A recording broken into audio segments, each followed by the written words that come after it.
Morning, boys and girls. I hope you had time to practice a little bit reading some fairy tales or folk tales, and I hope that you were able to listen to Miss Cavallo's read aloud about the story Cinderella, because that's the story that I'm going to show you some retelling with today. So we're still going to practice recounting stories, including fables and folk tales from diverse cultures, and determine their central message, lesson, or moral. So here is our chart with our five-finger retell, again for the setting, the characters, the problem, the events, and the solution. And remember, once you are able to retell all of those, that will help you understand the central message or the lesson that the author is teaching you in the story. And in fairy tales and folk tales, magic has been discovered in folk tales, fables, fairy tales, and fantasies. So magic is a lot of things that happen in those stories. So I have a little chart here that has some examples. In a lot of folk tales, fables, and fairy tales, they have spells. Cinderella had a spell where she had to make sure she was back by midnight, or the magic would all be gone. Sleeping Beauty, she was put to sleep and had to be kissed to wake up. And then in the Frog Prince, the prince was turned into a frog, and that was a spell that was put on him. Usually in these type of stories, there's also talking animals. So we had the three little pigs that could talk, and the big bad wolf, he could talk. Sometimes in folk tales, fables, and fairy tales, animals can come back to life. And here's a picture of a unicorn. Unicorns are not real, but that is something that you would find in a folktale, fable, or fairy tale. And sometimes, too, these stories have parts where wishes are granted. Sometimes there's a fairy godmother, and then also we have the story Aladdin where a genie comes out of a lamp.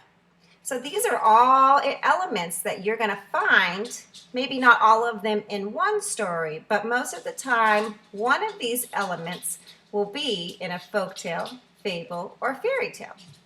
And these stories also have very common beginnings. So here's some beginnings that you can look for in these type of stories. Once upon a time, long ago, or once there was a. So these are all similar beginnings that you're going to find in a folktale, fable, or fairy tale.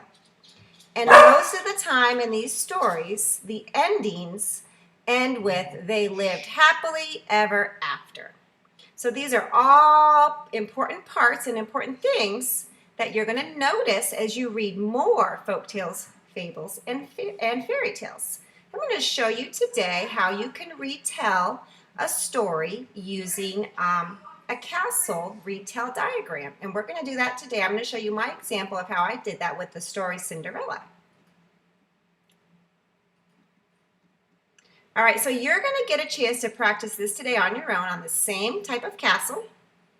And it's going to have a little bit of different things, but it's going to have elements that are in a fairy tale. So I have good characters, magic, evil characters. I have the fairy tale title. I have the problem, the setting, the solution, the beginning, and the ending that happened in that story. So the fairy tale that I'm going to show you today is Cinderella.